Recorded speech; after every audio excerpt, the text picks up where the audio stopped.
Hi everyone, and welcome back to our live Sound United webinars. We continue our 6-part new building webinar series, and today's topic is immersive 3D audio.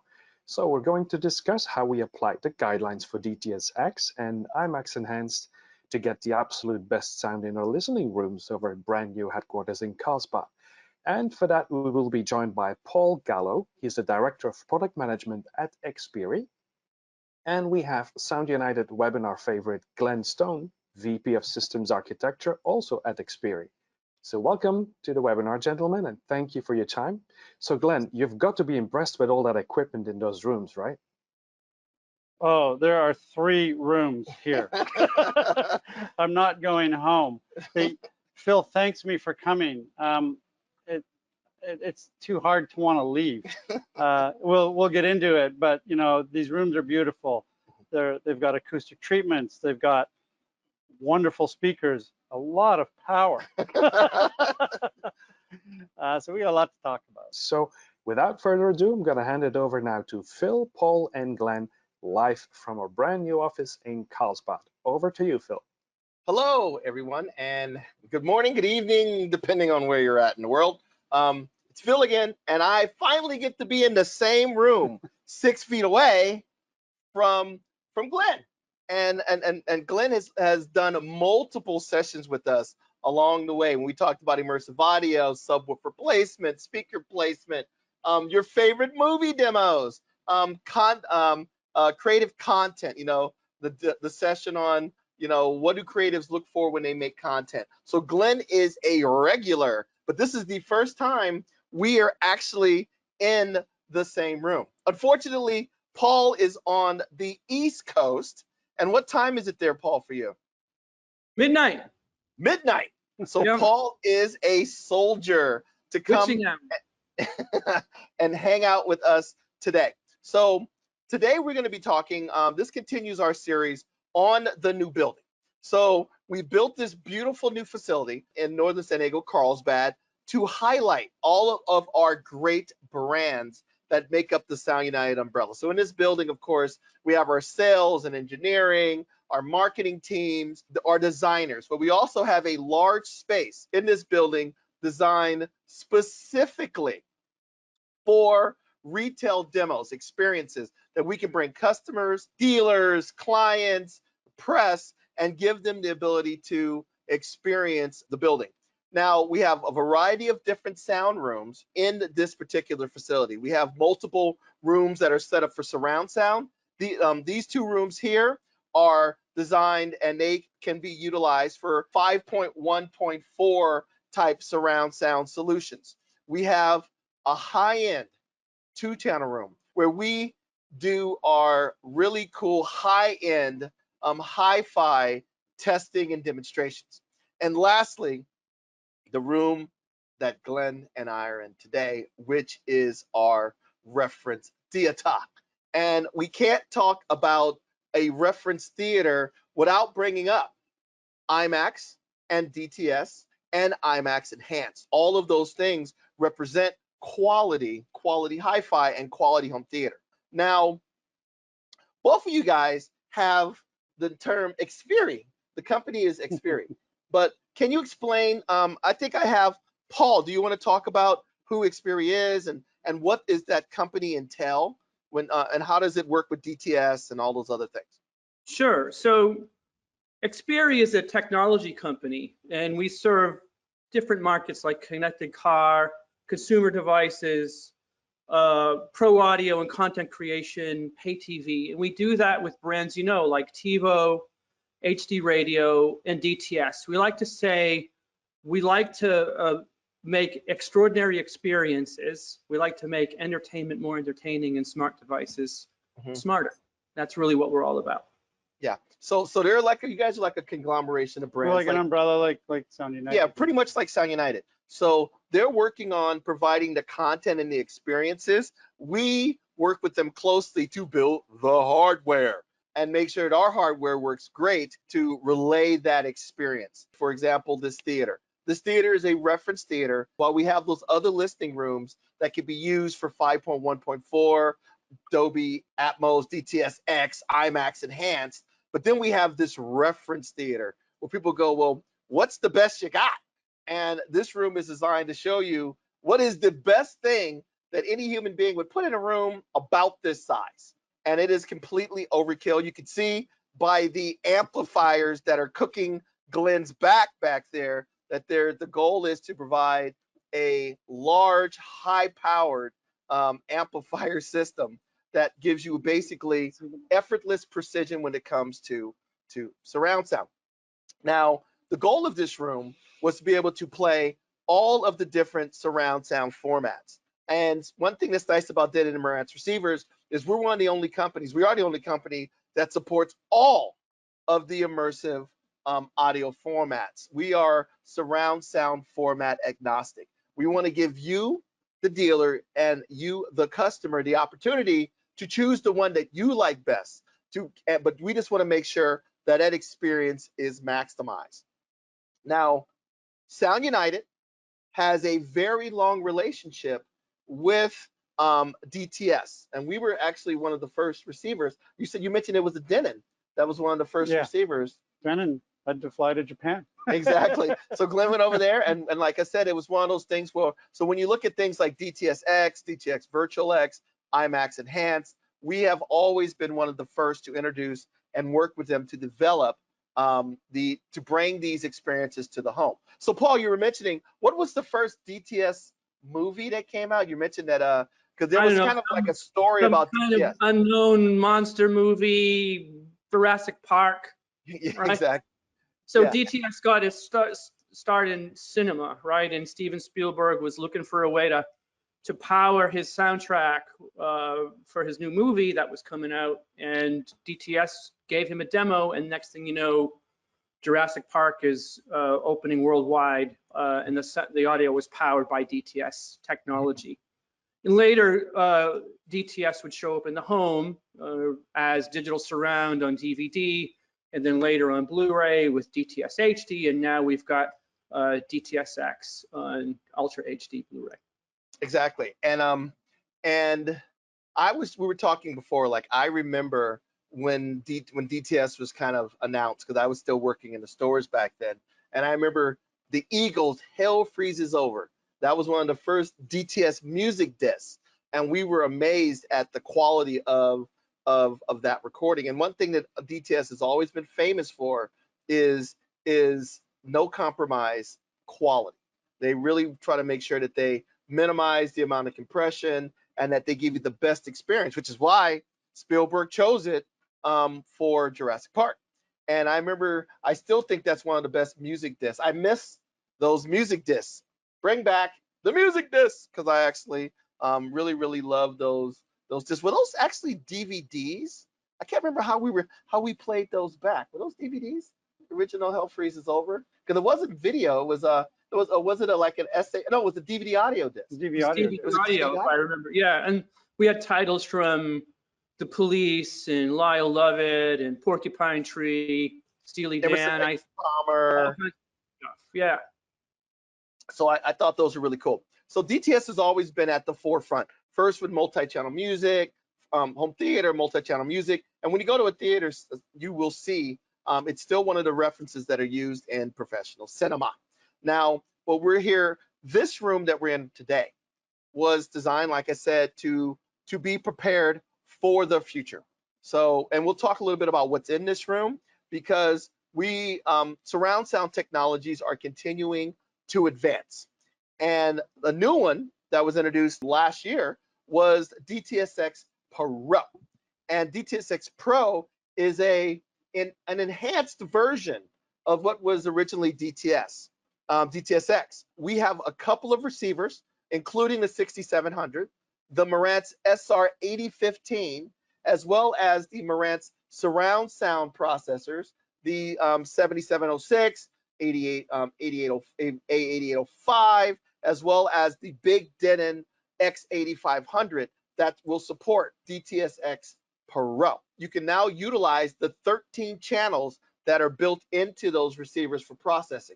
Originally, DTS-X was limited to 11, and it wasn't because of the content, it was because of licensing and processing power. And now that has increased dramatically. And we wanted to build this space to make sure that we can give you that immersive, not only DTS:X Pro and Dolby Atmos, but also IMAX Enhanced experiences, which Glenn and I have been rocking most of the day today. Before we get started and we talk about what DTS:X is, we have to talk about the different types of surround sound and how it can be mixed. One way that most of you are familiar is channel-based, but DTS:X is an object-based surround sound format. Can you talk a little bit about that, Glenn, and how does that actually work? Sure, and Paul will jump in as well.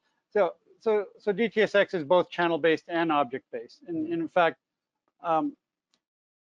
we might get into some detail here on objects, but first of all, what is an object? An object is about placing the sound exactly where it would be in space if you were there live.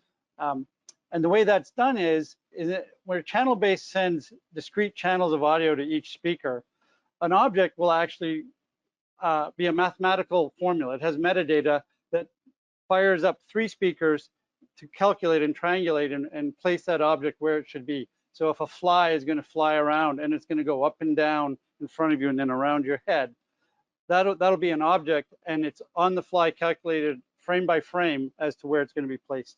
Now at the same time, there might be a stream in the background of this fly. Well, that could be channel-based audio because that's the background of the maybe some birds chirping and stuff. So the mixer will tend to want to create objects that he wants to draw your attention to, and use channel-based audio as a background so you don't get distracted.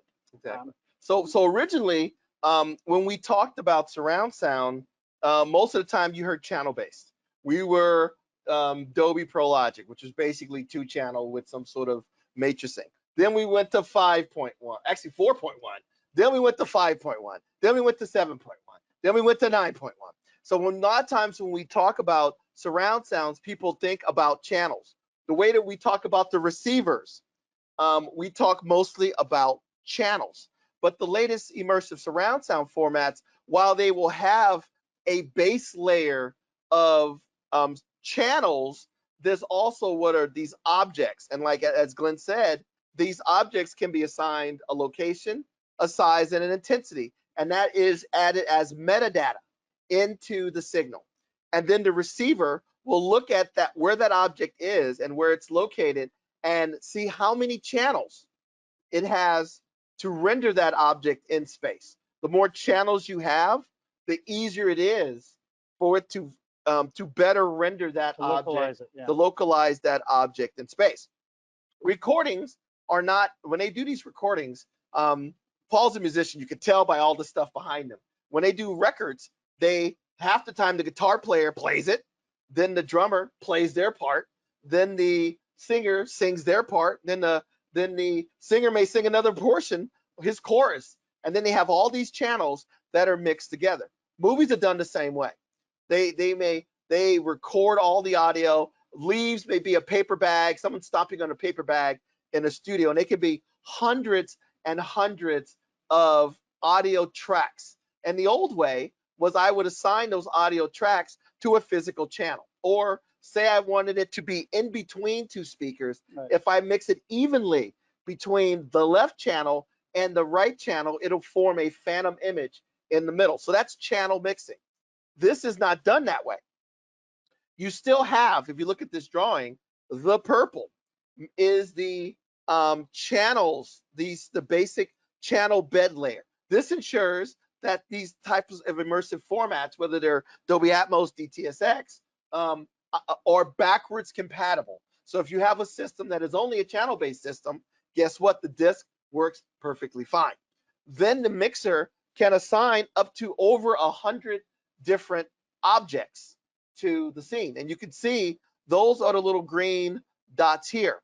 The drawing in the middle is the configuration that was in this space. So the engineer is mixing, if you count the dots, on a 7.4.1.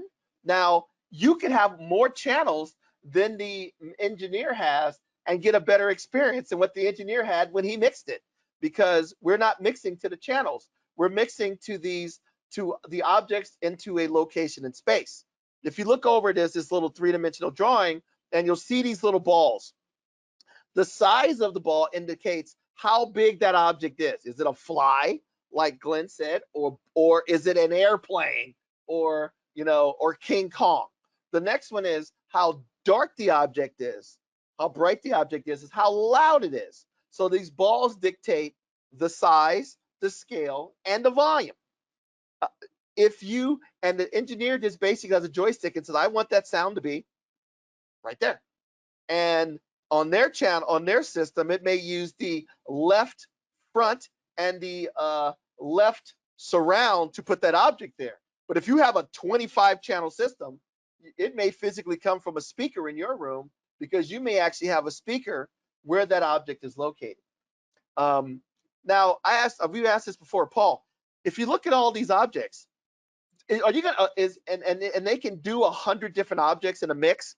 Will they use all of these objects in a mix all the time? I don't know that they necessarily use all the objects in a mix at one time, because you could kind of think about it as things are going to get a little bit cloudy and a little bit cluttered, right? So the idea is that you want to place objects in your immersive mix that's going to create the most excitement for that given scene. Mm-hmm. Exactly. Glenn, can you talk a little bit about how we talked about it a little bit this morning, how we use 3 speakers to kind of pinpoint where that object actually is in 3D space? Mm-hmm. Yeah, so we had talked about that before. So say I have a King Kong is running through the room and he roars, right? And he's supposed to be 8 feet tall.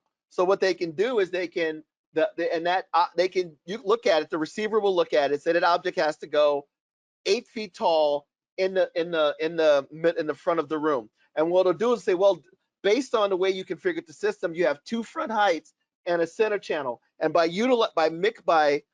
putting certain amount of energy in each of those speakers, I can make a phantom object. So King Kong seems like he's 8 feet tall. So you don't have to have a physical speaker there.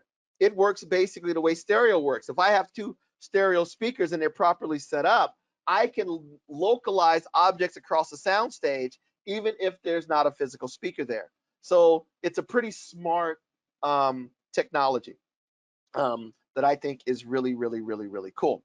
And like I said, it just looks at what you have in your room. It says, what do you have in the room?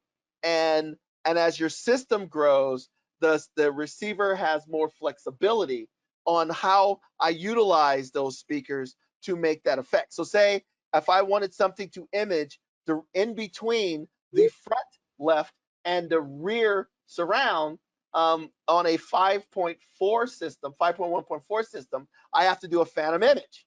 On a 7.1, I could just make it come out of the surround speaker, which is right over here. So as you add more speakers, the receiver has more tools. Well, and you can even in your example, let's move that sound to be a little bit in, say, coming from the front of the TV along the couch, the left arm. Mm-hmm. So you're still going to utilize that side speaker, but you're going to be utilizing the front and rear to bring him over. Exactly. And so that's the point. And you made this point earlier, if you have more speakers or more channels, then when calculating an object, remember, object is metadata, and what it's going to do, it says, this is where I need to be. And the decoder will say, well, how many speakers are out there? And it'll use the correct speakers to place that object. Mm-hmm. So if you have more speakers, you've got finer granularity for the object to be calculated. So that's why you can get away with very few speakers, but the more speakers you get, even if it's I think we didn't quite go into this, but if it's a 7.1.4 track with objects, but you have 13 channels, then those objects will be rendered more accurately because it'll use those speakers to calculate where to put them. Exactly. The benefit to a customer, to you, a customer, is I used to always joke that every time a new surround sound format came out, I had to go out and buy a disc again. Star Wars in Dolby, and then I bought Star Wars in Dolby Digital, and Star Wars in Dolby DTS and EX, and Star Wars and Dolby Atmos. Same thing with Jurassic Park. How many versions of it did you have to buy? So it's like another surround sound format. Am I going to have to buy another disc? Not anymore, not for a while, because the way this has worked, because we're talking about the objects, if I go from a a 5.1.4 to a system like this one, which is a 7.1.6, and we have more than channels in here than that. And the second I get a processor that can support it, I can have a 15.1.20 or something crazy in the and the receiver will just know that now I just have more speakers to use to render that object. So basically, Glenn, what was your favorite movie? Double Tap. Yeah, right. For a DTSX movie on Blu-ray, yeah. Zombieland Double So Tap. you go buy Zombieland Double Tap. You only got to buy it once, because as your system grows, the surrounds, and it'll just have more and more and more channels that can be utilized to render that object. Right. Okay. Yeah. And that's what's cool. It means longer life for the content that you are purchasing, which is really, really, really, really cool. Now, one of the biggest challenges when you build a room is when we talk about this, we always say that the surround sound is done as, 7.1.4, or like in my house, I think you have the same, Glenn, 5.1, 1.2. Two subwoofers. Oh, okay. I got two subs. Okay. So I got two subs as well. So I got 5 surrounds, 2 subwoofers, which are currently running on a 0.1. The signal is just shared. And then I have 4 in ceilings. And we were joking with your wife about you being covered with sawdust or drywall trying to cut speakers in the ceiling. I wanted them. Yeah, because that gives you that kind of sphere or that globe of sound. It kind of surrounds you. But a lot of times, cutting holes in your ceiling is not the easiest thing to do. In this room, I'll show you the picture. We have, I think, 14 speakers in the ceiling right now. But I can do that because this is a reference theater, right? But the average consumer, IMAX and DTS wanted to give the consumer lots of different options that it works for them. Can you cut a hole in the ceiling? Great. Go ahead and cut a hole in the ceiling. If you can't, so you have vaulted ceilings, you can use a speaker on the wall, a wall-mounted height speaker. Or you can even use a height-enabled speaker to ricochet the sound off of the ceiling if you don't have the ability to put something in the ceiling. And on top of that, you even have another solution beyond this, right? Yeah, we do. And that is what? It's Virtual X. And that works if you only have horizontals. Using psychoacoustics will give you elevation or immersive effect. And it's in your AVRs. Yes, and also you will see this type of psychoacoustics used a lot in things like soundbars, because like he was saying, your brain is trained to, based on frequency or phase, to associate an object with a position. So if I do your brain tells you that it went by you. It's lower, it's higher coming at you, the frequency, and lower going away. So by playing with frequency and phase, I can make it seem like an object flew over your head without, and so does it work? It works very good. Is it as good as having physical speakers? No, it's not, but you can utilize more of the information that's found on the track, which is still going to give you a better immersive experience than if you don't. There are customers who have very good horizontal level speakers. And they're not ready to put the tops in yet. So this Virtual X, because they've got good speakers, they get that effect, and they're very happy with it. Exactly. I just wanted to fill in. We're talking about Virtual X. So Virtual X means you don't have any speakers or even reflective speakers in a sense to bounce off a ceiling. We also have Neural X, which takes a 5.1 or a PCM in, and if you've got height speakers, we'll actually upmix to utilize those speakers as well. Yeah, just in case you get the terms. Yeah, it's funny. Like a lot of my friends have like in ceilings, because a lot of new homes in California, one of the options when you buy a new home is they put in ceilings, for a home theater. And I tell them, guess what? What should I do with those? I go buy yourself some floor standers. They already put the heights in, which was the most expensive thing to do. Yeah.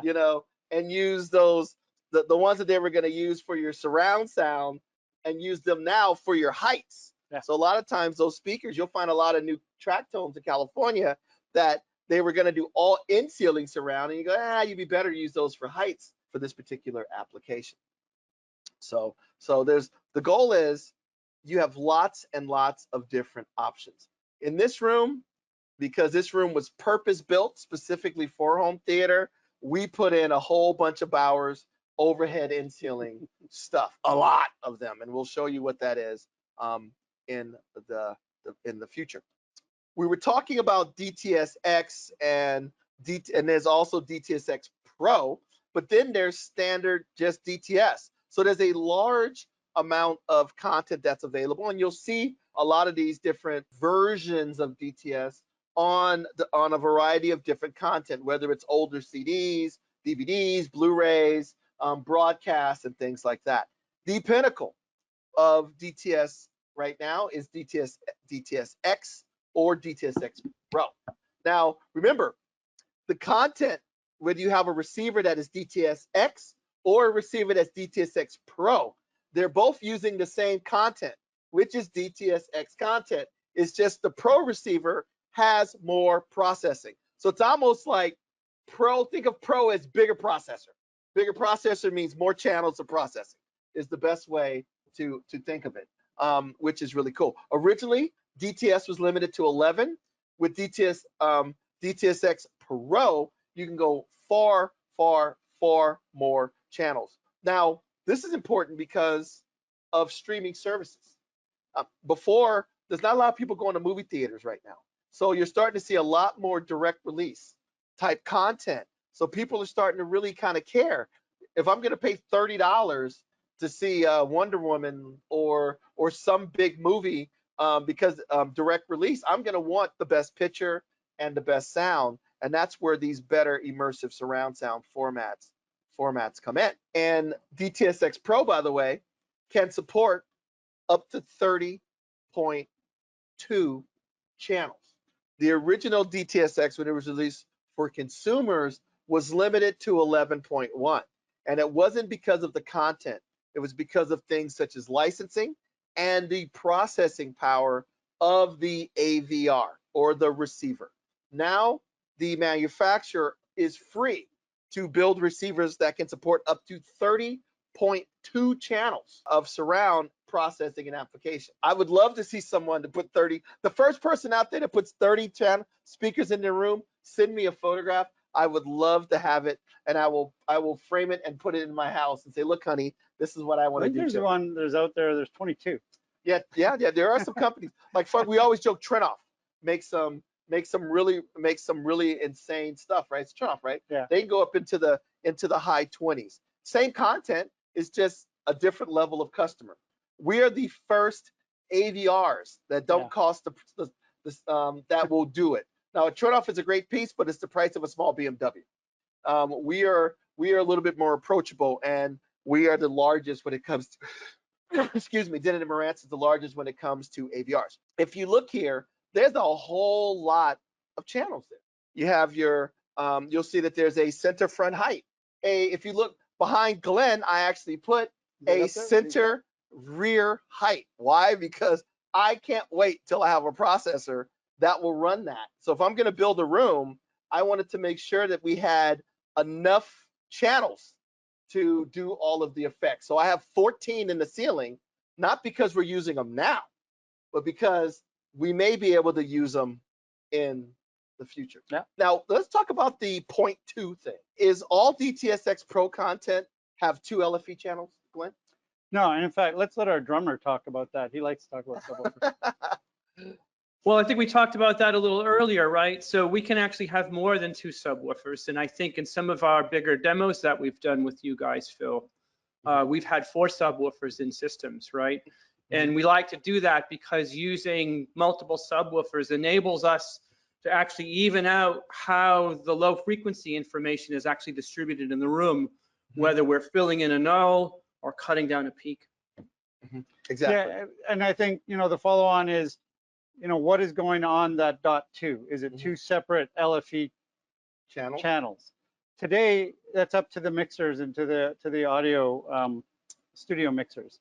But a lot of, the feeling now is there's one LFE channel and then you just replicate that that Yes. channel, Yeah. as it can be argued bass is not necessarily localizable like Yeah, the like- lower it gets, the yeah. harder it is to localize. Except then you just start feeling pressure Yeah. coming from behind you, Yeah, not you being feel able the to pressure localize. wave. Yeah, it's the pressure wave like in this room. But there's a couple things that are going on here. So as Paul mentioned, one of the things that both IMAX, DTSX, and Sound United always recommend is multiple smaller subs are usually better, almost always better than one big one. Because if you put a subwoofer in a room, it's going to interact with the room. You're going to with peaks and nulls. If you use one sub, there's a very good chance that someone's going to be sitting where there is a dip in bass at a certain frequency. If you use two different subwoofers in two different locations, what happens is the peak of one cancels out the dip of another, and you end up with much smoother bass response. So in this room over there is a gigantic sub, and on the left front part of the room, and over there is a large subwoofer in the right rear of the room. They are not placed symmetrically. They are placed in a way that they will interact with the room differently. And then when you sum the bass together, you end up with much smoother bass. Why do we use 4 at trade shows, Glenn? So again, to get the smoothness, and by putting some more subs in there, when you're in a hurry to set up, you got a better chance of making smooth bass all around the room. Exactly. But I wanted to just comment on Phil's room here. He talked about 2 smaller subs are better than 1 big one. Well, Phil just goes bigger all the way around. These are huge. These are like small mini fridges. We got a little carried away with the amount of subwoofers that were in this room. So each channel has their own bass module that plays down to 16 hertz. And then we have the subs that are on the picture have been replaced with ones that are really, really, really big, but they're gigantic, and they play flat to 16 as well. So having each channel have their own bass and multiple subs playing the LFE means I don't care where you sit in this room, the bass is absolutely great. And that was what we were looking for when we actually designed this space. So this is what we put into this particular theater. So what you'll see is we have our normal, there's 7 large main speakers. Each speaker, left surround, right surround, left surround, back, are all bi-amped. And we're bi-amping them with about 1,400 watts per channel. So we have 6 by 1,400, and then we're only running 800 to the center channel because we're slumming it. We have we're putting in a large center front height, a top surround, a center rear surround height, and 8 height channels in the room as well. So the goal is, can I use all of that stuff in the ceiling? No. Is it possible to use it in the future? Yes. The information is available in the content. We just haven't built a processor yet for it. But I wanted to make sure that if I'm all about buy once, cry once, if we're going to do it, let's just do it right. And there is enough connections around this room that if we wanted to go to, I don't know, 12 of these large mains, we could actually do that easily in this room. And it would be frightening if we actually did that. So the goal is to build this system that is effortless when it comes to its precision.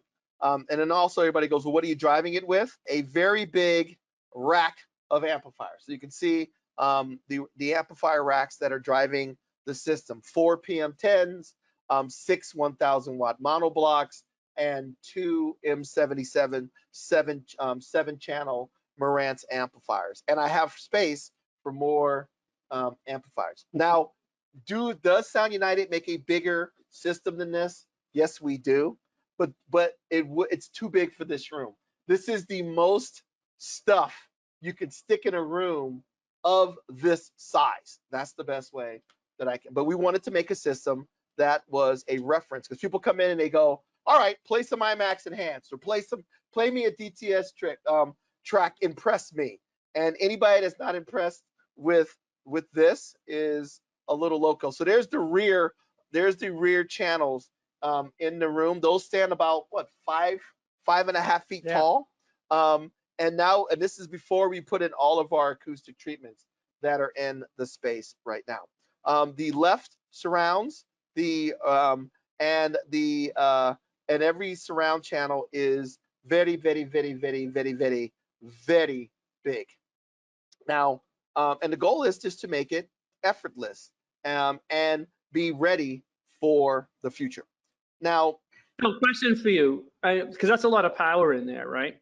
Mhm. And you've got some bone shaking subwoofer power in there. What's the craziest thing you've ever seen happen with that kind of subwoofer action in a space? Have you ever seen anything goofy? Well, the main thing that people comment on is the first thing is when you walk up to the room. This room is a room within a room, so we tried to isolate it. But when you walk into the building, have you ever been to Disneyland and they have the doors closed on the ride? You get a roller coaster and the room is shaking. You notice something going on behind that door. That's what goes on with this room, even though the walls are like, I don't know, 2 foot thick. The other thing is there's so much bass in here that, and it's clean bass, by the way, because we're a speaker company. It's not boomy. It's not hip hop boom bass. It is deep. It's accurate. The space shuttle launch. Yeah, like example. a space shuttle launch. Like people comment that they think that we have bass shakers under the couch. Yeah. Because it pressurizes the room so much. It's like the couches are moving. So they kind of get a kick out of that. So we measured it, and it is most of the time speakers, they say that you want a speaker to be 20 to 20, but most speakers will never get down to 20 hertz. If you're lucky, it's starting, the bass is starting to roll off. This system increases bass response as it gets lower. So there's more bass at 20 hertz than there is at 40 hertz. So we measured it, it's 12 dB up at 20 hertz. So that's amazing, right? And the reason why I ask, and we can kind of equate, we're actually talking about the potential for sound pressure level down at that frequency range, right? We're talking 20 hertz, 30 hertz area. Yeah. I've seen a subwoofer turned upside down on the floor move a 200-pound man across the room. And you got a bunch of those in there, right? So that's not chump change in that space. Oh yeah. It's a fun experience. But like I said, right now we are running it in a 7.1.6 configuration. Now, if you look at DTS:X Pro, there's because our receiver, the one I'm using is an AV8805, which has 13 channels of processing. So you have the ability to run it in, maybe 9.1.4, okay, which is or I can do a traditional 7.1.6, which many of you are familiar with. 7 speakers along around the floor, and then you have your front heights, your rear heights, and then your middles, right? Mm-hmm. The other option that is available in DTS:X Pro is the ability to use front heights, rear heights, a top surround, basically a speaker right above you, which one company calls the voice of God, which I actually love, and a second center channel, a height channel. So you have 2 center channels in the room, which works really good if you have a very large flat panel, because these flat panels, now I think you said you're looking at one, you guys are doing a certification on one that's like 98 inches. 98 inches, yeah. So, and that works really, really good on those particular spaces. And if you go to projection. Exactly. The other thing too is when we built this, Sound United was one of the first companies to do IMAX Enhanced. And when you go to IMAX, an IMAX theater is always over the top. That's one of the things about it. It has more dynamics. The mix is more aggressive. It's a different, bigger, badder experience. So when we had the opportunity to work with Xperi to bring IMAX Enhanced to the home, we wanted to give you that experience. Back in the days, if you went to a movie theater, a big cinema, you would see the IMAX theater. You would pay, and that experience is different screen, different sound system. Then you can go maybe look at a Dolby Vision, Dolby Atmos system, and then you could go and look at a 235 DTS:X system. 3 different experiences in the same cinema. But when you went home and you bought a disc, you only got one of those experiences. And now with IMAX Enhanced, you have other options. If you buy an IMAX Enhanced disc, like his double tap, which he loves, you can play that back in either DTS X or in an IMAX experience. So basically, you get two different options. Which one is best? The one that you like. And you now have that option. But we wanted that big, bad IMAX experience because these theaters are completely over the top. And everybody jokes about my speakers, but if you go to an IMAX theater, these are big speakers. You know, there is no LFE in an IMAX theater. Every single channel is full range. In this room, I don't need LFE because every single channel plays the 16. Every single channel is full range. I just have the LFE because I get the stuff for free. And why wouldn't I put more speakers in a room if all I got to do is fill in an order form to do it? Well, yeah, I mean, you're highlighting one of the things. From moving from the IMAX theater, which has fundamentally an LFE or the full range in each speaker, that's not the typical consumer. Even a master enthusiast still is going to have subwoofers. So the mix now is being taken from the theater to come into the consumer's home and include the LFE channel. Exactly. So that's one of the secret sauces of what's going on here. To those what you see on the screen, those are looking very close to what you got in this room, actually. but not all of us have those in the room, and we need our LFEs and we need our subwoofer. So there's two things. The speaker configuration is bigger. The way they mix it is different. The orientation is different. If you look at where the speakers are located in this 12-channel system, they're laid out different than what you would normally see in a home. And you can see the two center channels. So it's just a different experience. And we'll talk in a minute about how Xperi and Sound United has worked to translate this experience into something that would fit in a reasonable person's home. But before we do that, I know that Frederick probably has some questions. Yeah. And I've been boxing him out, and I know he wants to actually come in and ask some questions. Yeah, actually, Joey is on fire. I don't even know where to begin with the questions. There's a huge list of specs and everything asking for, but one good question. So can I have one layout of speaker placement for a 7.1.6, as in having 6 overhead speakers in the ceiling, plus a voice of God for RO 3D, and can DTS X Pro and IMAX Enhanced audio plus DTS Neural X all use 15 channels audio from a 7.1.7 using the AV8805 AVR? Okay, so what ends up happening is the receiver has 13 channels of the receiver. Like say you get a Denon X8500. It has 13 channels of processing, 13 amplifiers, but 15 speaker terminals. So you can set up both a traditional 7.1.6 with your center front heights, your front heights, your mid heights, and your rears for like maybe a Dolby Atmos type of layout.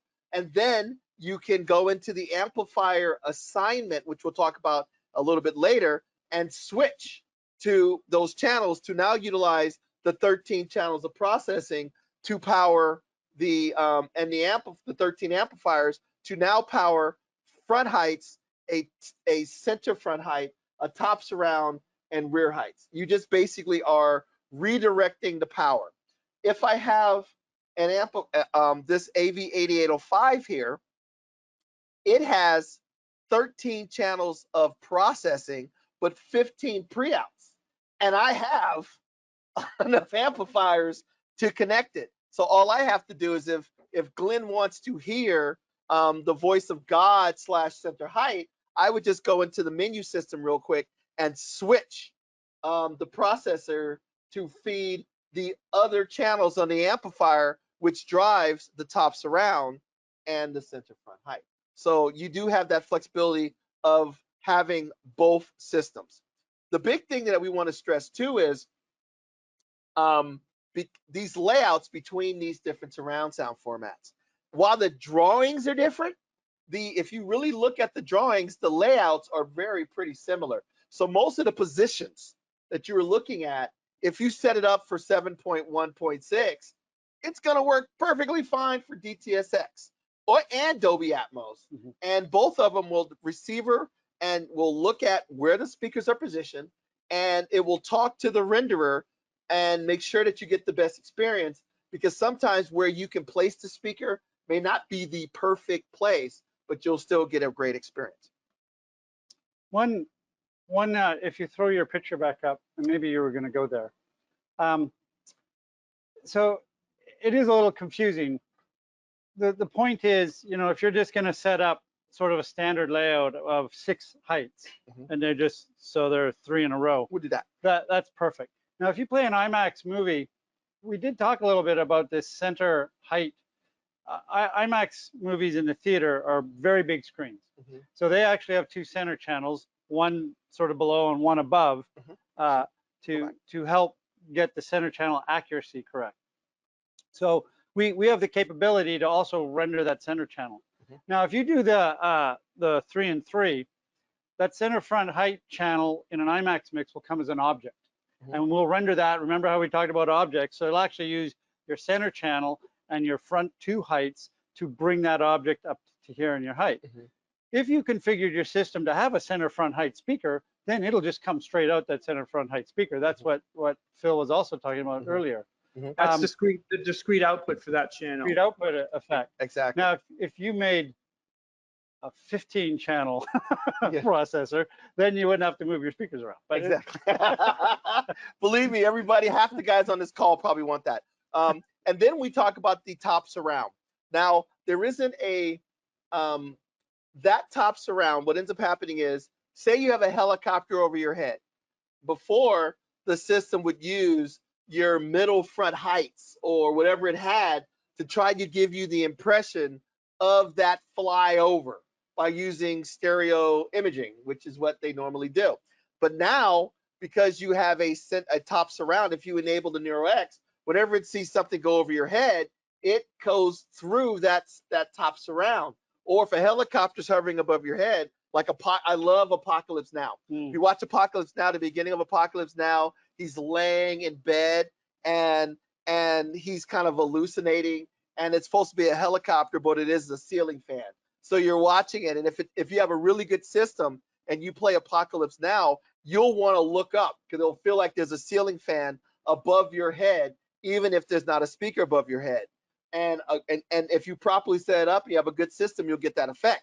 With this, if I play Apocalypse Now and I use a Neural X, there is literally a ceiling fan going toot, toot, toot, toot, toot above your head coming from the top surround. So the effect is even better. That if you can do it discreetly from a speaker, absolutely do it. Now, the 13th, this is the one for the X8500 and AV8805. You put 15 speakers in your ceiling or 15 speakers in your room, you know, a total of 8 speakers in your ceiling, right? Then what you would do is I can switch the receiver to do maybe a Dolby Atmos and maybe use 7.1.6. I can also use that configuration for Dolby Atmos and DTSX. Yeah. Then I go, you know what? I really want to use that top surround and that center front height for DTSX, IMAX Enhanced, and maybe Oral 3D. So I would just go into the receiver or go into the processor and say, redirect the processing power from those middle heights to my top surround and my center front height. And you're just redirecting that. Does it take it takes about a minute or so to go in and make the changes in the amplifier assign, but you can do it, and if you wanted to, pretty quickly. All right. So hopefully that's in detail. We were going to cover that. He just pulled us right into the conversation early. Well, it was a question too, right? Exactly. It was a great question. All right. Next question, Frederick. Yeah, he also mentioned about DTSX that it's limited to 11.1, and then he's asking about the current Denon and Marantz support 2 subwoofers, but that's the same 0.1. It's a single channel that fits 2. So He's asking, will the extra sub be disabled from DTSX, or can the AVR make it into 11.2? That's currently not yet supported, right? Exactly. Our receivers support the surround sound format currently. It should say it supports 13.1 right now, because no one is mixing a 13.2. Right. You know, so our receivers have 2 sub outs, and unlike most manufacturers where that sub out is just a Y connection, our receiver will equalize each sub separately. So it calibrates the sub number 1, it calibrates sub number 2, it blends them together, and then calibrates them together.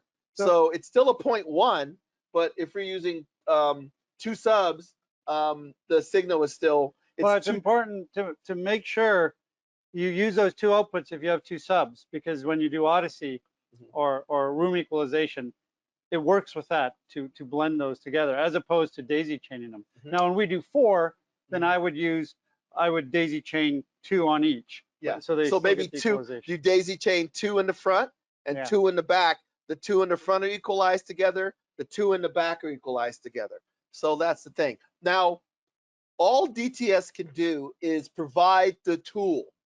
They provided the tool.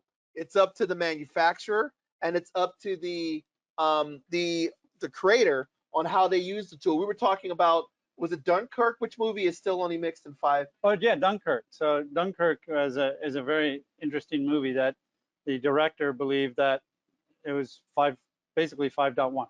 Exactly. Because even if you went to go see Dunkirk in an IMAX theater, there's different levels of IMAX processing. You can do a 12 channel, they can do 6 channel, or they can do 5 channel. And he decided that he thought for his presentation that the 5 channel was the way to go. Yeah, I'm not sure if it was the 5 or the 6, only because remember that the 6 means the height because those screens are huge. Exactly. But you know, it's funny how the directors intend how they want you to hear the audio. Exactly.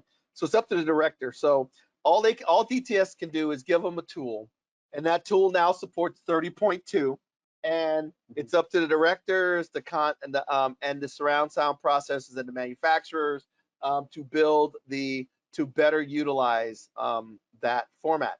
Now, if you look here, there's no LFE, hence the 12.0. Okay. The reason why they don't designate height speakers differently than floor speakers is all these speakers are of the same quality, right? So they said there is no difference between heights and surrounds, so it's just 12 channels. And where they're placed. And where they're placed. So if you look at this system, now you got to translate this 12.0 into something that would be used in a home. Hence the 7.1.4 plus a center front height. If you add that up, you get, drum roll please, 12 channels. And then they said, well, if you add the Neural X, we can add a 13th channel, which is the top surround, which gives you a more immersive flyover. So that is how they're actually doing it, to make that conversion from one to the other. One more question before we move on, Frederick? Yes, and I think we can combine 2 for the same subject. It's about immersive audio in music.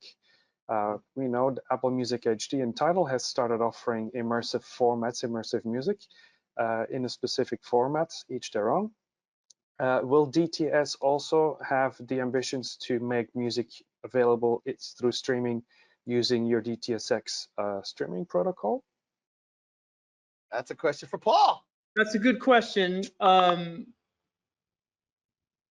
I don't know how to answer that based on the fact that if there are plans in the works, nobody has communicated that to me. How's that for a political response, right? Yes. Yeah, the other one is we that's where our roots were. We did do multi-channel audio. Yeah, the whole and everything's a wave of consumer, you know, for a little while we were really at the bottom there with MP3 and we're riding it out. Our codecs are capable of supporting multi-channel audio hands down. Yeah, And you know, we've got demo discs with Imagine Dragons and stuff doing it today. exactly. So Yeah. you'll see like maybe concert stuff, music. So it's possible. But right now, I would love to see. It's absolutely, of course, it's definitely possible, right? It's just a matter, I think the question is probably more specific. Will you see DTSX technologies attached to services, right? And that's something that would have to be under discussion. Exactly. And he can't, even if Paul knew, he couldn't tell you because he likes what he does for a living. But it's actually back to a very important point. You know, that's a business decisions and marketing. The equipment will handle multi-channel audio from DTS, no problem. Exactly. Because it's already been engineered to do that. So our goal, like we said, is to be surround sound agnostic. All we want to be able to do for you is if you come home with a DTS-X disc, it'll play in its full capability. If you come home with an IMAX Enhanced disc, it'll play in its full capability. If you come home with an RO3D disc because you went to Europe, it'll play. Our goal is just to be able to ensure. It might be region locked. It may be region locked, but hopefully it'll play. But the goal is, regardless of the surround sound format, we want to be prepared for it. And it's up to the content creators, to services and stuff to provide it. But we will never be in the way of you enjoying your particular content. Now, let's talk a little bit about the difference. What makes something IMAX enhanced? So the base layer that it lives on is DTS-X, but you have to adapt it. So like I said, it works in a home environment, and there's more to an IMAX theater than just the sound. There's also a element for video for this as well. So we have to take this stuff, and we have to take what's in these massive theaters, and we have to convert it into something that would be in your home. So there's 3 different things that can be IMAX Enhanced certified: speakers, receivers, and displays. So let's talk about what it takes to do each one. So first thing, let's talk about displays, because we can do those quick because we don't make those. So what do you look for to certify a display for IMAX Enhanced?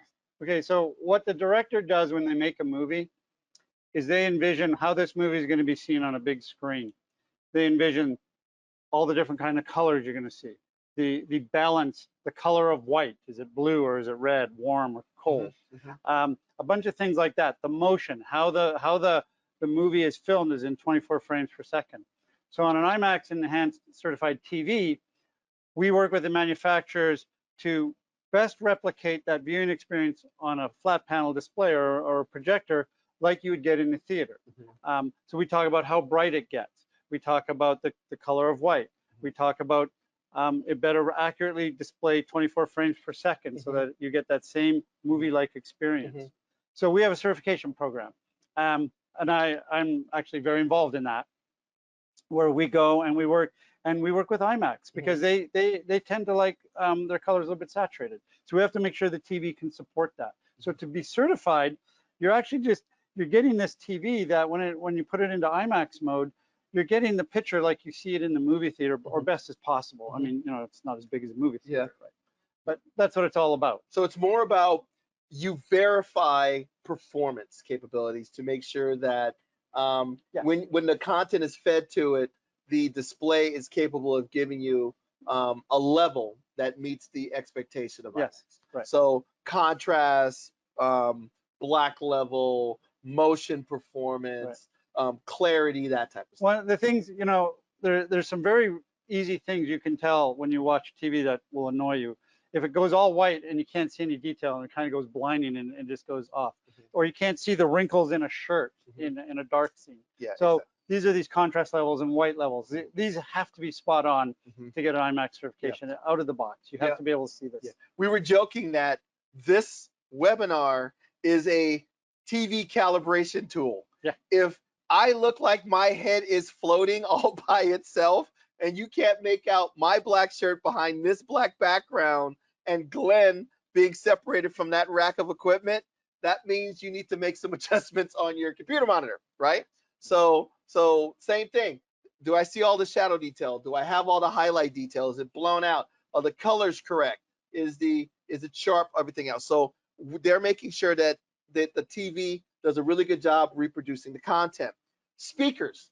What makes a speaker IMAX certified? I want Paul to handle that. He loves Paul, it. do you want to talk about what makes a speaker IMAX certified? Yeah, I can go into a little bit of detail there. Really, when we certify an IMAX Enhanced loudspeaker, some of the things that we're looking for are efficiency, like can it play loud enough? Does it have the right frequency range to actually play down low enough as well as high enough? And is when you actually look at the frequency response, is it a relatively smooth response? I mean, we don't necessarily want to dictate how the speaker is colored. That's not what we're all about. We're about making sure that the performance spec of the loudspeaker meets the needs of the content, right? So what I'm trying to say here is that we just want to make sure that the loudspeaker can perform at a certain level by which you get the best fidelity that you can for IMAX Enhanced playback, right? We're not in the business of saying your speaker should sound like X or Y, but it must meet a performance standard, right? Yeah, and I always use I'm a car guy, so I always use the same car analogy. Say the speed limit, the car has to do 100 miles an hour. And whether you buy a Porsche, a Mercedes, a Volkswagen, a Honda, an Acura, doesn't matter. The goal is the car needs to do 100 miles an hour. It needs to be able to go around this corner. It needs to stop at this. It needs to go this fast, stop this quick, and handle this way. Once you do that, how your car is done is up to each manufacturer. It's what can it meet a level of performance, and the whole goal is to give customers a peace of mind. So in this room, this system's $250,000. I'm pretty confident because it plays down the 16, and I think they measured the bass at the SPL in this room can get way beyond 110, 120 dB. It gets loud. So we're confident that this will play. But the average consumer does not have a bunch of engineers behind that wall over there with test pattern generators and microphones to make sure that it's perfect.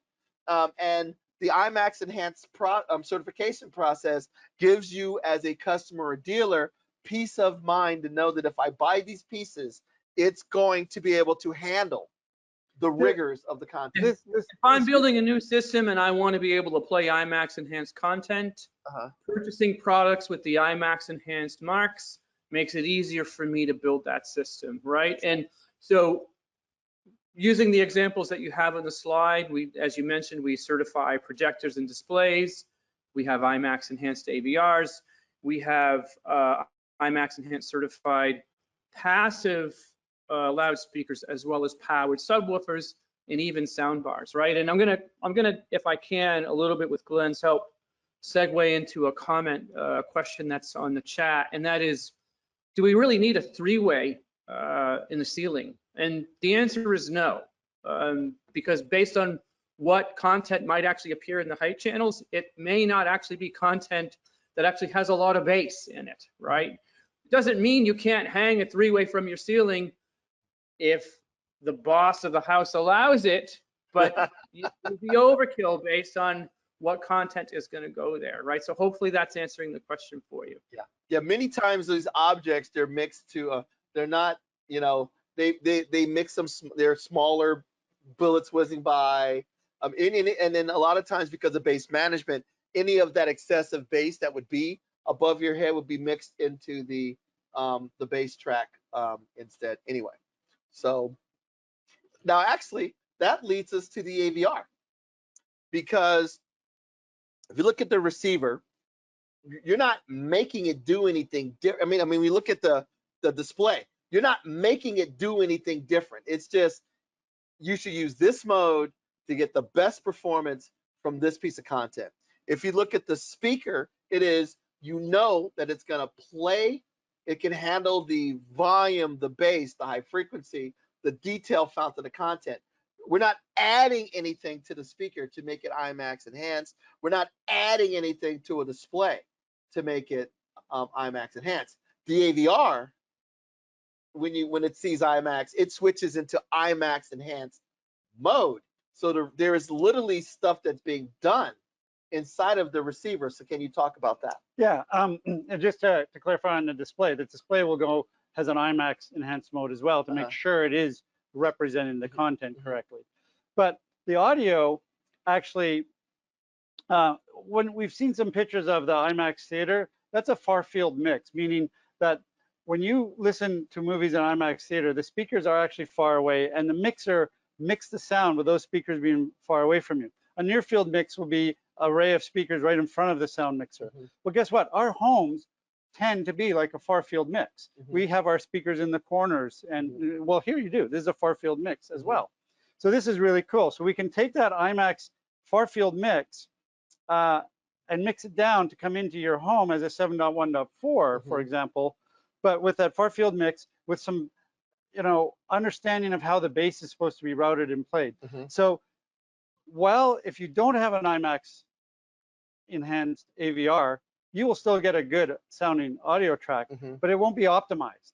When our content has a flag, when it sees that it's IMAX Enhanced, then the AVR kicks in and says, oh, this is IMAX content. I know I've got some things I got to apply to it. I know I got some routing I got to do to this to give you that, restore that far field mix best as it can in your room. And by the way, one thing we didn't talk about, I just want to make sure we mention, to also do that, remember to set up your room. These rooms are beautiful with these acoustic treatments, but also using, say, Odyssey in the thing so that it knows where your speakers are and gets the distances correct for the object representation as well. Exactly. So the receiver you actually are doing something with. Yeah. So the first thing I want to cover is there's a lot of speakers that are in our lineup at Sound United that have been IMAX Enhanced certified. We have a couple of different models from Definitive, Elevation speakers, the new Demand series. We have the new Polk Legend. So there's a lot of different speakers, including their height modules that will meet the certification for all of these great different immersive surround sound experiences. The receivers, like you said, are go beyond that, because the receivers there is an IMAX mode. In order for a receiver to have IMAX Enhanced, it has to have at least a decent, I think most of them are 11 channels is where we start adding IMAX Enhanced certification to our receivers. And there's different processing going on that happen. And a lot of it has to do with things like bass management. It's a far field mix. It's more dynamic, and you want to make sure that you get the impact. So you would go in, you would do all of your normal calibration that you would do. You would run your Odyssey. You would get it to work perfectly in DTSX and Dolby Atmos and everything else. Then the receiver now has a base level of understanding that it can now apply the additional IMAX processing on top of. And he was stressing the Odyssey thing. I have to go down this rabbit hole. A lot of times people don't trust the Odyssey mic. You need to trust it. So let me give you an example. There's acoustic distance, and there is physical distance. So a lot of times the IMAX, the Odyssey mic will run a Odyssey calibration, and it'll say that your subwoofer is like 4 feet further than what you can see on a tape measure. And you go, oh, it must be broken because it's physically this far away. 1 millisecond is a foot. So a lot of times subwoofers have high pass, crossovers, DSP processing, which by the time it goes through all that stuff, the signal can be delayed a few milliseconds. A few milliseconds is a few feet, okay? So the time it took to hit the microphone is the physical distance would be the equivalent of a passive speaker that was closer. I mean, that was further away. So If you change that, you're affecting the timing of the system. So don't, just because the microphone says that that speaker is further away, that's because the acoustic difference of all of, by the time it went through your rack, your processor, goes down your cable, goes into your subwoofer, goes through its DSP processor, it took a few more milliseconds, which makes the distance further. So don't confuse physical distance for acoustical difference. What you need to be concerned with is the acoustic difference, because we want it to sound good where you're sitting. All right. The next one is acoustic level versus what you think it would be. So how would I explain that? A lot of times people look and they go, Odyssey runs it and it says that it has my left front speaker 1 or 2 dB louder than my right speaker. It must be messing up. I am going to equalize the level of those 2 speakers. Don't do that. What happens is one speaker may be interacting with the wall different than the other speaker. So the energy coming from the left speaker may be higher than the one that's coming from the right. The microphone can hear that. It's sensitive to way beyond your hearing, and it will make that adjustment. And it's just trying to make sure that at the point where the microphone is placed, which is where you're sitting, the volume of those 2 speakers are the same. So just because you see a difference in volume, don't mess with it. Okay. You know, what should happen is after Odyssey runs, it should just come up with all the speakers at 0. Exactly. And that, because that's what it's done. It's put everything to 0. Exactly. But if in real life it had to push a little more power, it did. Exactly. And if in real life it thinks the speaker's further away because it had a delay because of the subwoofer processor in the LFE, it did. But really, it's a nerd thing, really. It just should say zeros. Exactly. The other thing too is there's a difference between physical size of a system and the acoustic size of the speaker in your room. So a lot of times people go out and they buy a large speaker, and then the Odyssey breaks their heart and says that their speaker is small. As much, I don't care if your speaker is 2 feet tall or 4 feet tall, or if it has 3 tens in it. If it does not play down to 20 hertz at that seating position in that microphone, Odyssey's going to say that it is small and it needs some assistance from your subwoofer to get all the way down. So a lot of times, as much as you want your speaker to be big, it's not big. In this room, Odyssey says these surrounds are big. Well, they play down to 16 hertz. There's 1,400 watts per channel. Yeah, they're big. Many people's speakers, even if they go out and buy a large speaker, is not truly full range. So I know it breaks your heart. I know people get mad. They want to say, well, my speaker's large, I'm going to make them large. But if the microphone says your speaker doesn't play down to 20, the fact is your speaker doesn't play down to 20. Let the subwoofers help your speakers. Exactly. All right. So there's acoustic size and then there's physical size. We're concerned, the microphone in Odyssey is concerned with acoustic difference, acoustic level, and acoustic size, not physical. All right. So what you see may not be what you hear.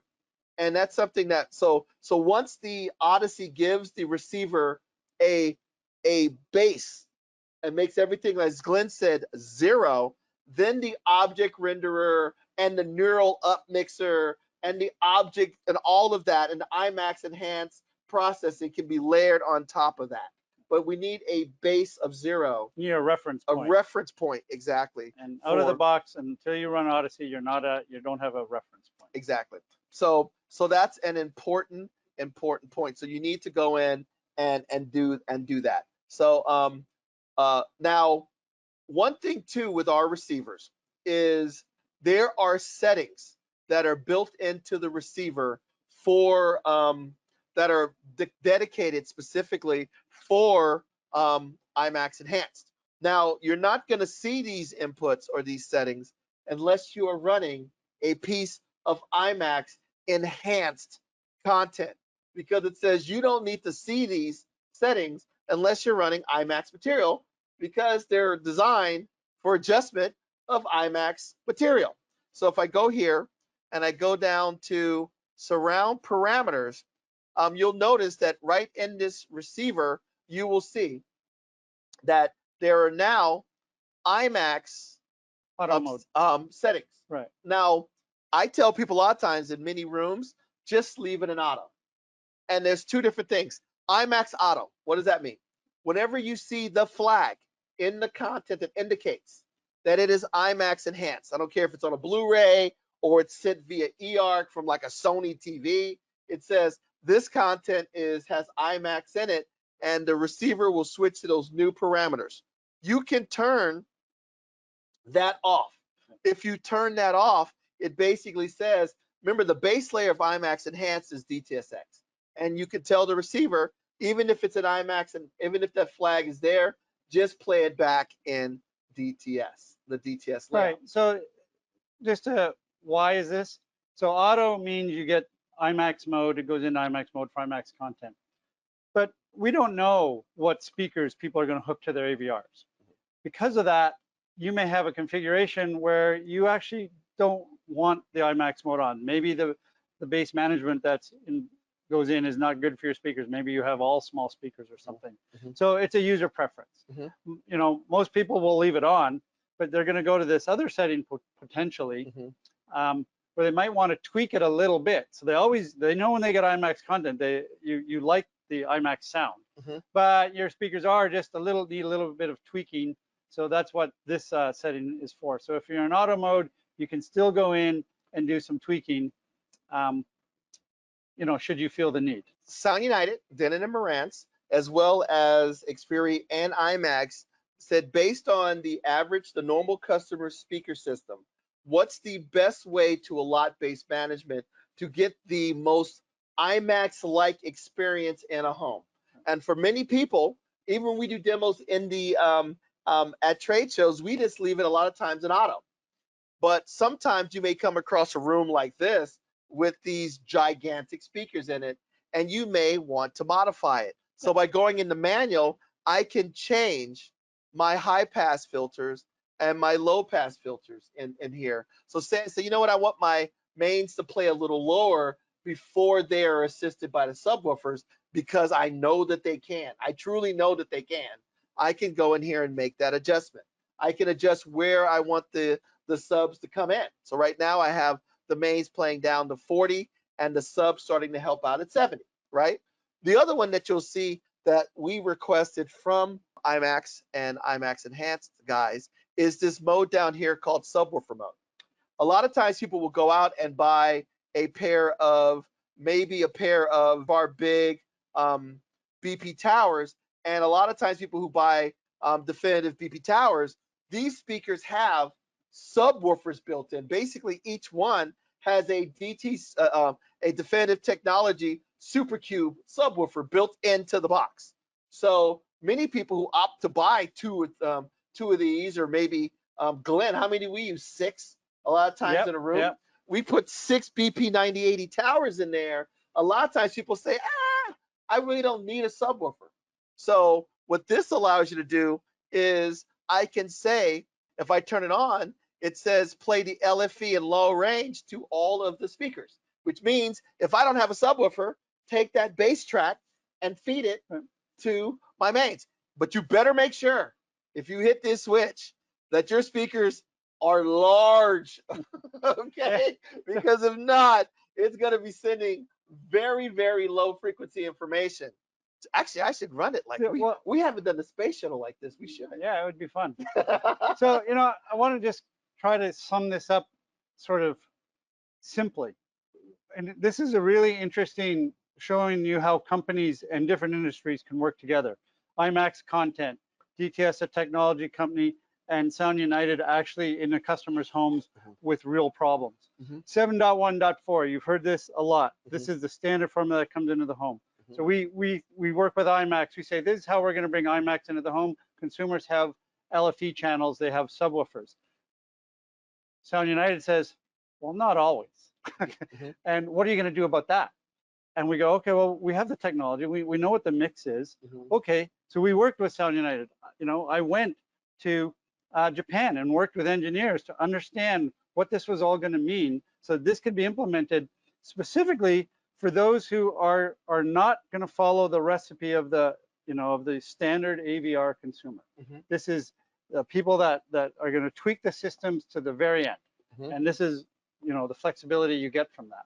Exactly. We had to make decisions for the mass, and then we were educated on when you're wrong.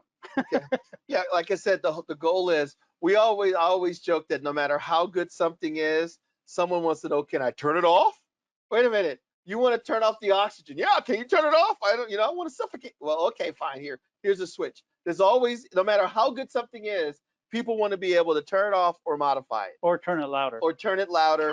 I always say there's precision and there's preference. Yeah.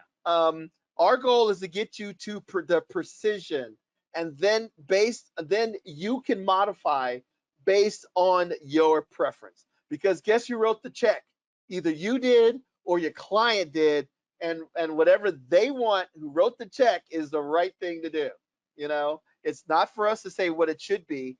We are to give you a good experience, and if you want to modify it, you can modify it, and we give you those types of capabilities to modify it if you so choose to. So that's an important point. So the content shot is an IMAX, is mastered in IMAX for the theaters, it's screened in the IMAX theaters, then it is converted to be an optimized experience in a home. So if you're an IMAX person and you love that bigger, badder experience, you can now bring that home. The audio is a different mix, so it sounds different. If I play an IMAX mix, and I've done it where I take the DTS mix of a movie and the IMAX mix of a movie, and you can tell it sounds different, the way that the mix is done. The next thing is an IMAX film, a lot of times the aspect ratio is taller. So a lot of times people see the ultra wide screen of a movie, and they think when they see the ultra wide screen that they're showing you more information. But in an IMAX theater, the screen has more height to it. So a lot of times when they take a movie like Dunkirk or an IMAX movie to make it widescreen, they literally lop off the top. Yeah. So there's actually more information Real pixels. There's more pixels. So for example, if you look at Avengers Endgame, what you see more clouds above Thanos' head. You see more of the ground because that is not lopped off to make it look like it's a widescreen. Right. So a lot of times, so the aspect ratio is different. So the visual experience is different. There's different types of noise reduction done because as screens get bigger, film grain gets annoying. As you start adding high dynamic range, film grain gets annoying. So there's ways to reduce the amount of film grain but still make it look cinematic. I'm sure you've all seen some 1080p movies up converted to 4K and look noisy. Exactly. Yeah. So you have a different visual experience, which is provided by projector companies and display companies, and a different audio experience provided by complements of Sound United and Experian, and you end up with just a different experience, and that you get to enjoy at the home, which I think is really, really cool. Anything else you want to cover, Paul? Yeah, I want to go back to speakers for a minute, and I think you might be able to help answer this question. So somebody asked, where can a consumer find what speakers and devices are certified for IMAX? But we've got a bunch of definitive products that have been certified, as well as some Polk audio loudspeakers that have been certified. Is there anything you want to add to that, Phil? I think the best way to look at it, if you want to see the full list of products, it would be, we do try to put it on our website so that people know that it's certified. Yeah, the receivers are easier. The receivers, there's a logo on the box, and there's a logo on the AVR. Simple. When it comes to the definitive stuff, the ones that are labeled, if you go to definitive demand, you will see that one of the things under the specification is that it's certified for IMAX Enhanced and things like that. I will actually talk to these to our marketing teams to make sure that is more visible, because it is something that makes us as a unique selling proposition of some of these definitive as well as Polk speakers. So we do want to make sure that if you're looking for that, you are aware of it as well. So that is actually something that I will work on in the long run. And like I said, I love the experience. I think it's great. I love this room. I'm still playing with it with Glenn. He came over and we're playing with different adjustments and things like that to figure out how to optimize it. And like I said, the goal of this space is to give people who come to the office, whether it's a Sound United employee, a customer who's lucky enough to win a contest, or a dealer, a really over the top experience, and that's the goal, because this stuff is fun. And when you come in this room, I guarantee you, and you're watching a movie for that 2 hours, you're not thinking about anything else but the movie. And how much is that worth to many people? And enough for many people who are quite successful to actually buy something like this for their home. But you don't have to spend $250,000 to get a great IMAX experience. We set up those same types of experiences in our smaller showrooms to still give you that immersive experience. We had one room that had demands all the way around, the big demands, the D17s or whatever the big guys are in the front and in the back, along with the new DT Descend sub and definitive in ceilings. And it was an amazing IMAX experience. These spaces are gonna represent a smaller room, so we can show that you can get a great experience from this. And then we can take a sound bar and give you a great immersive DTSX experience from a sound bar using virtual technologies. So lots of different options depending on whether your budget is big, whether your budget is small, whether your room is big, whether you want a sound bar, whether you want a small speaker system, or whether you want something gigantic like what's just in this space here. All right, so Frederick, look at that. We are kind of on time today. So do we have any additional questions? Yes, absolutely. Munir was asking, and that's a question that Dave Nauber is going to agree with. Why are we not using Class A amplification? We are, but not in this room. We thought about Class A amplification, but when I first spec'd the room, there is a bigger Bowers and Wilkins system that we can put in this room. And I was like, yes, let's put that one in. So guy who works for me, Eric McBride, he works with me. He was like, dude, we can put this in. He's like the guru of all things Bowers in the US. So he goes, oh, we could put the big custom theater in here. So I was like, great, I'm gonna do that. And he goes, okay, well, each of the speakers needs to be tri-amplified. The bottom needs to be amplified, and then each of the top speakers in the space would be to be tri-amplified. And I said, what would we drive it on? And he said, well, we normally use 3 Delta monos per speaker. Wow. So he tried to talk me into putting in 21 Delta monos, which is 21,000 watts. The problem was, where are you going to put it? Do you know how big that would be? We were looking at putting 6 Delta monos. That's 1,000 pounds. 21 weighs about the same as a small Chevy SUV. And I was like, where am I going to put it? That would have been 4 of these racks just for amplifiers. So would have loved it, but it was a little overkill for the space. And we figured 1,400 watts per channel would be enough. We think we needed 3,000. So I wanted to, we've been poking Dave to make a nice smaller multi-channel.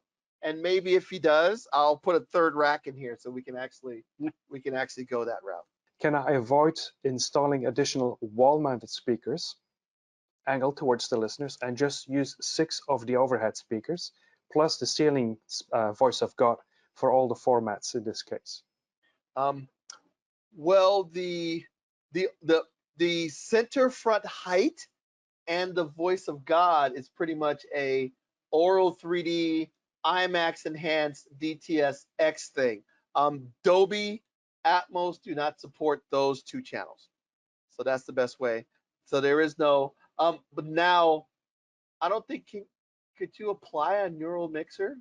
Neural mixer will for us, you could, yeah, you could apply a neural mixer to an output from any decoder and use those channels. Yeah, so if you wanted to use that, you would have to apply a Neural X up mixer to use it. Oh, we hadn't talked about the up mixer, by the way. That was the one thing that I forgot to mention how that actually works. So we keep talking about up mixing and what that is. So let's talk real quick. Let me go back and find my slide on up mixers. So content comes in to the receiver. If it's DTSX, it will go through the decoder. And that DTSX content can be made up of like I said, that base layer of channels and the objects.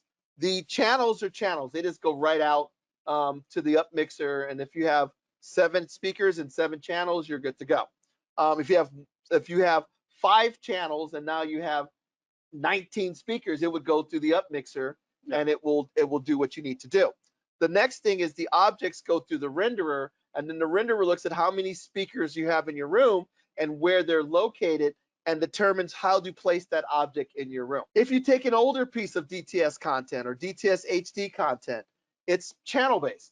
It goes in, it will go into the Neural X up mixer, and it will up mix it to utilize all of the speakers that you have in your space.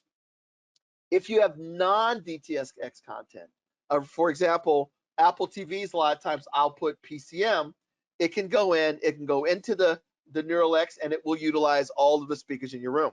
Now, if you have Dolby content or an older piece of content that was done in Dolby, you can still apply the up mixer. So a lot of times when I'm looking at older Dolby 5.1 stuff, I actually prefer the Neural X mixer with that. It's your choice. You experiment with their up mixer, Dolby's up mixer, the DTS up mixer, and you pick the one, and even the Oro 3D up mixer, and you pick the one that sounds best for you. But the benefit is, regardless of it, you can utilize all of your speakers all of the time if you utilize it. So the up mixer for the Neural X up mixer will use that center front height and that top surround, which means why you may be the one that may be the one you choose. And you may also note it may be different for movies versus music. For example, when I play music, I do not turn Neural X on for my up speakers. I tend to like it just coming out of the horizons. But when it's movies, Neural X is default on, and it lights up for 5.1 movies. I get hype. Yeah, exactly. So yeah, I would say you could use, like Glenn said, a 5.1.6 with a center front height and a top surround, and just use the Neural X up mixer to make sure that those are active, even if the content does not exist. All right. That's it, I think. We've answered. And we can let Paul go to bed because it is, wow, 2 o'clock in the morning now, Paul? Or all-nighter. We're going for an all-nighter now. Hey man, you're a rock, you're a musician. You're used to staying up all night, so you're surviving. So as always, thank you guys for coming. We would like to thank Frederick and Jen, who's hiding in the background with her pajamas on, for putting this together, as well as Glenn for coming all the way down to the building and hanging out with me and playing with the system. Looking forward to having Paul come and hang out with us one day as well. Please make sure that you subscribe to our Cyanide YouTube channel, where we put these videos after, and encourage your friends, your dealers, your partners who are enthusiasts to also check out those, subscribe to that YouTube channel. It helps. The more support that we get, the more of these that we can pull off. And make sure that you check out www.com/webinars to see what additional webinars are coming in the future. So thank you guys for coming, and we shall talk to everybody again soon. Adios. Thanks, everybody. Bye-bye.